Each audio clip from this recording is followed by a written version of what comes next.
chip with hundreds of pins, how to quickly disassemble and solder with a soldering iron. I'll share the method with you today.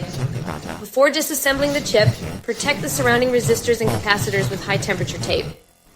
Make a ring with 1.5 square mm hard copper wire that just fits around the chip's pins.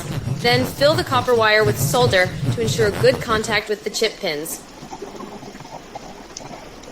Heat it back and forth until all the solder melts, then you can remove the chip. First, clean the residual solder on the pad with a soldering iron. Then, use multi-strand wire to clean the remaining solder off the pad. Keep the pad flat for accurate positioning when installing the chip. Before installing the chip, find the small dot corresponding to the notch. Align the pins around the chip with the pad. Use the soldering iron to secure the 4 pins to prevent misalignment during soldering. Add some flux to the pins before soldering. Put a little solder on the tip of the iron. Since the pins are dense, just desolder directly. For connected areas, just touch it with the iron to release it. Have you learned it?